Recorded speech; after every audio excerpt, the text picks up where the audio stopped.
Assalamualaikum dan salam sejahtera. Saya Nur Afrina, wartawan anda dari TJS Bus.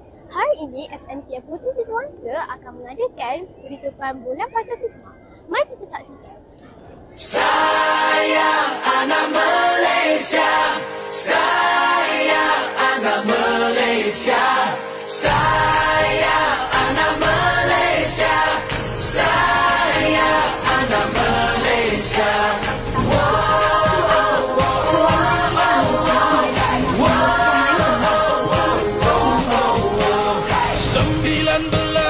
1957 bulan 8 kita merdeka. Setelah dijajah oleh orang Inggris, Kami Kazir dan Portugis.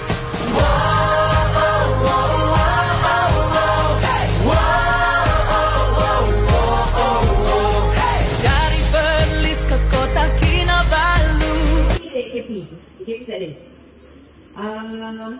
Murid-murid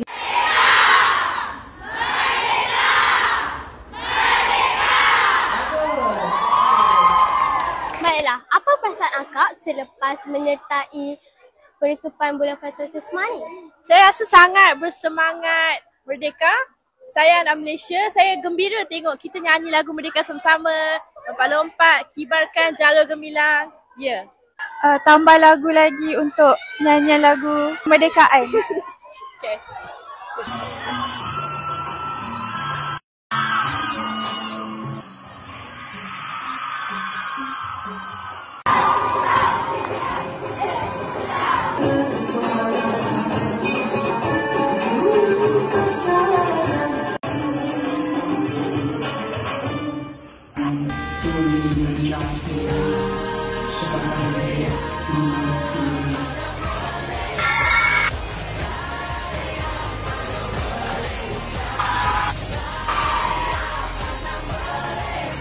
Cikgu, kenapa bulan patriotisme diadakan?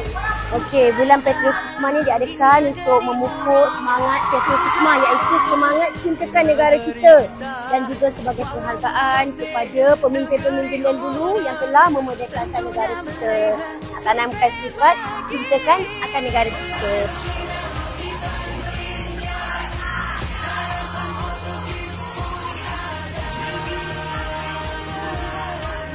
Apakah pandangan puan terhadap semangat patriotisme dalam kalangan murid TJS? Untuk semangat patriotisme dalam kalangan murid TJS ni sebenarnya kita sangat bangga kerana murid TJS memang menerapkan semangat patriotisme dari awal lagi. Murid TJS ni terdiri berbagai kaum dan syarikat madani dapat dipaparkan semasa waktu rehat, dalam kelas, semasa project based learning dan semua aktiviti yang dijalani oleh murid-murid.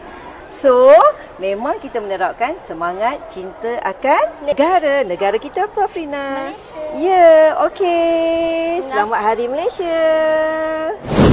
Itu sahaja dari TJS Bus. Jangan lupa like, share dan juga subscribe. Bye!